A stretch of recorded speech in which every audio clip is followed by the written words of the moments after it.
Today I'm going to start with the toolkit. I'm going to start with a little tip of mine that I think can really add a lot of value to your life. And that is the concept of systemic thinking. Now, this is something that I've been really obsessed with for mostly the last 12 months, maybe the last six. But it's just been this concept that I've been building about systemic development, about understanding from a technological and a personal perspective, this exploration of who we are as technology itself. Now, that sounds like a bit of woo-woo, but I'm developing this ongoing theory about technology, being a technologist by trade, about who we are as individuals. We are actually complex systems of being. The reality that we have formed within ourselves, the reality that we see every day, this conscious awareness that we have in our minds, what we see out of our eyes, the perceptions that we have to the external world, how we believe and interact within it is completely derived of our perspective of our physical, mental, and spiritual health. And trying to figure out who we are is an incredibly complex, ongoing life journey.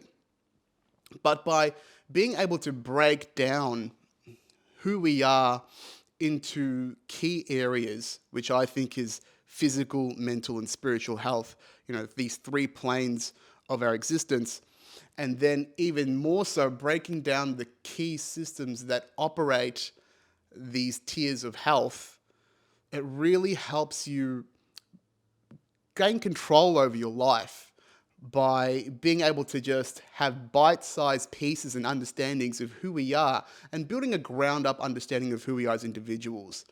So to take it back to the technology aspect, yeah, we are this complexity of applications, of skills, of language through coding. Our coding is literally in our DNA.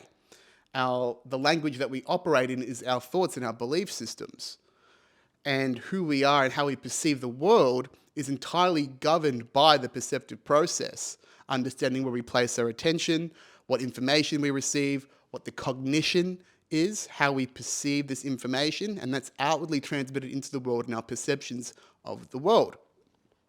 I've talked about this on earlier podcasts, but you probably don't remember it by now, and it's always good to have a bit of a reminder because systemic thinking is one of the most transformative ways to think about your life. What I want to do in this podcast and part of my story is not to tell you what to think, but how to think. And this is something that is increasingly decreases a capability. It used to be part of universities when they were more about independent thought and less about just farming out employees.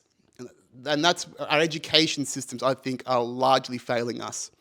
So this is why I'm really interested in self-educating, putting what I've learned out there into the world, because these are the things I really think can really change and develop an individual. And I'm not the first person to talk about this stuff. I'm not the last. I'm just sharing my vision, my knowledge and what I've learned with the world because I'm here to create impact. Simple as that. So systemic thinking. Why is it so important? It's because you need to understand more broadly in your life that we operate in cycles, that we operate in ecosystems, right? We talk about the planet being a big, complex ecosystem.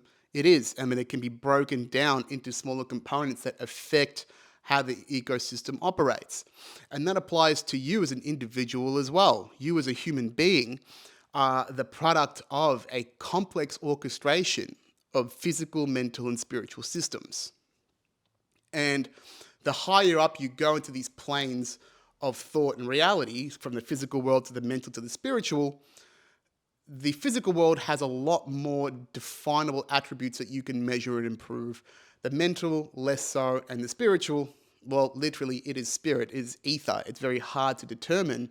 And that's why a lot of religious and spiritual learnings are purely based on faith, not the literal matter of the world, but these feelings, these non-existent things, these nothings that exist within us as energy, and we connect on to a higher purpose, to a God, or amongst others with emotions. So to really break this down into a smaller, easy to digest system, the complex orchestration of who we are can be broken down into physical, mental, spiritual.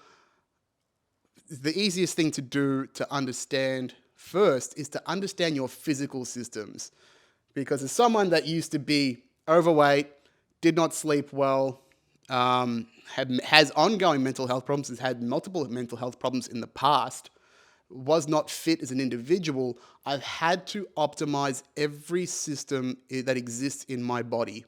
The easiest way I can describe this to you in the physical systems is to basically map out what I've learned so far. And here are the 4 key systems that you need to understand about yourself to optimize your physical health, right? Number 1 is your diet. Quality in, quality out. It's that simple. What we input into our bodies physically, mentally, spiritually does affect how we perceive and operate within the world. If you don't eat enough, you starve. You eat the wrong shit, you get fat. So understanding diet, that is measured most simply in calories. So understanding your calorie balance, your calorie equation, how much you should intake per day, is an extremely important metric to understand for the baseline of your physical health. How can you find that out? There's plenty of things. There's plenty of calculators. There's lots of fitness influencers. Google it. Roughly, I'm on about 2,000 calories per day as an individual at 5'7" and about 80 kilos. If you are taller, then those calories would go up. And if you're shorter, then they would go down. But I'm not going to go into the depths of that. We can talk about that in a later ep. The next system that you need to understand is your circadian rhythm, your sleep.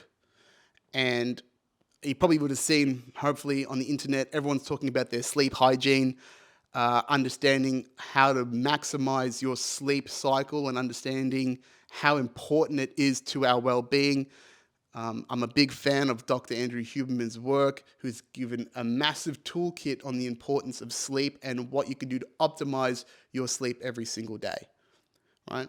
So it's things as simple as waking up and going to bed at the same time every morning, getting sunlight directly into your eyes to regulate your circadian rhythm, 10 minutes a day first when you get up, or if you wake up before the sun like I do, as soon as the sun gets out, getting out there for 10 to 20 minutes, depending on the weather, to optimize and tune your circadian rhythm.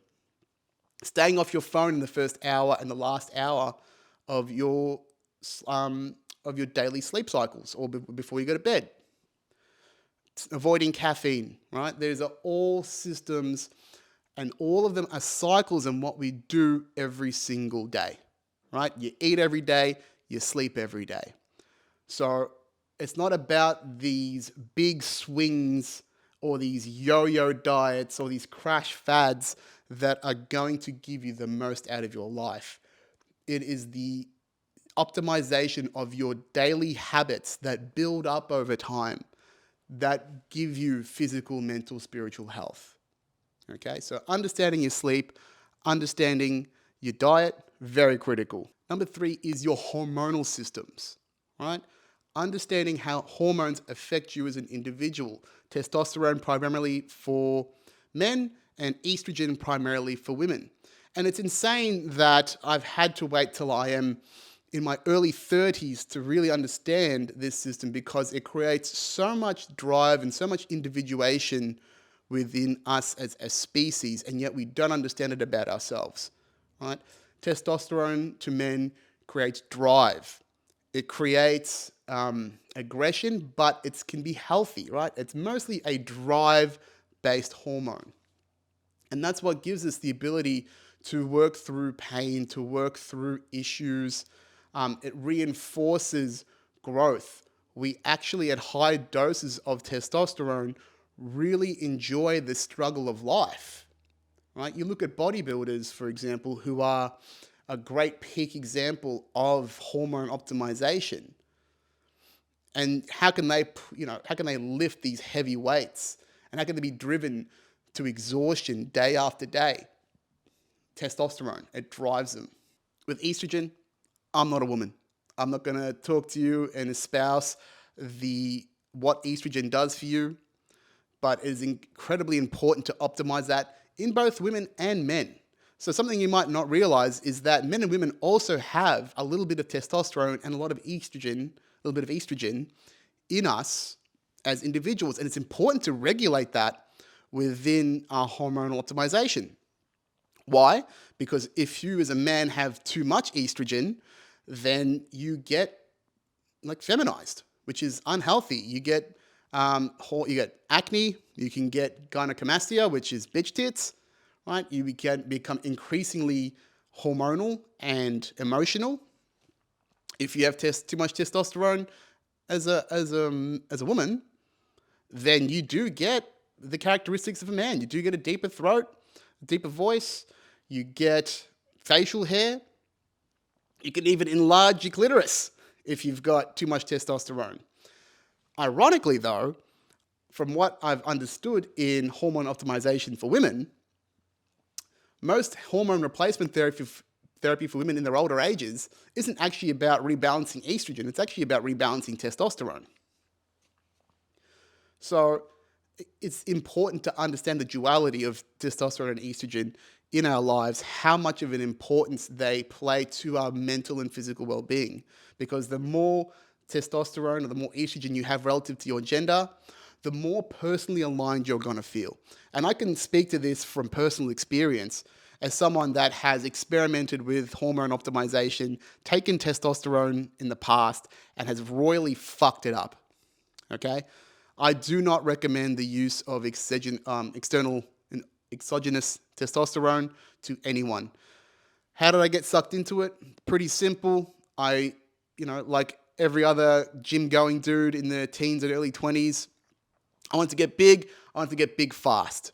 I want to take the shortcuts. I see these guys that are getting great results on testosterone, juicing. The era of Ziz and bodybuilding was big when I was in my late teens and early 20s. And I took testosterone twice. I took it 2 12-week cycles, a couple of years apart. And I royally fucked myself in the process. And now, a couple of years later, after my last cycle, which was in 2016, I've only realized how much damage it's actually done by crashing my testosterone, by not doing the optimization and the injecting of it properly. I've had to recover my testosterone naturally using supplementation, diet. And now, with a naturally optimized hormone state, I feel clear, I feel driven. I feel like I've got that. And so understanding that, keeping that optimized is really important to that next level of driving up to your mental health as well. And the fourth system that I think you should recognize is about exercise. It's about creating a habitual system of exercise that you can adhere to. Personally, I used to be a little fatty, as we've talked about many times on this pod. And by understanding and creating a system of exercise that I enjoy, I can adhere to it. And now that system is downloaded into my subconscious as something that I just have to do every single day. Currently, I'm training 6 days a week. I do 2 1-hour cardio sessions, just slow, steady state cardio that allows my mind to wander. And I do a little bit of a brain dump of thoughts in my head. And then the other 4 days, I'm training my upper and lower body. So right now I'm training quads and calves, hips and hamstrings, my back and biceps, and then chest and shoulders. And then I'm throwing a little bit more into my biceps just to balance it out after the injury. But again, 6 days a week, right? Habits that you create every day. You need to download and repeat these systems as habits and get them from the conscious activation in your life to the subconscious. And that takes a little bit of effort, just like creating any other habit in life. But then eventually, once you see the benefits and you see them compound over time, you rely less on motivation, and it just becomes a requirement in your life as a minimum to enjoy your life, right? For example, when I went to high protein keto, it sucked to go from a flexitarian that's eating vegetarian a couple of days a week to a very high protein ketogenic diet to get myself shredded. It was a big adjustment. I'm eating a kilo of meat per day. I was eating 300 grams of protein per day. And it seems like a lot. I have regularly 400 gram steaks and 400 grams of chicken breast and 2 scoops of protein powder per day in a drink. Now, it's just part of who I am because I look fucking great. I feel strong. I'm getting gains in the gym. I'm getting lots of attention for all the right reasons when I never used to. So this shit feels fucking good. And then when it feels good, you don't want to let it go. So then it goes from this struggle into the reward, and then it just becomes an adaptive part of who you are.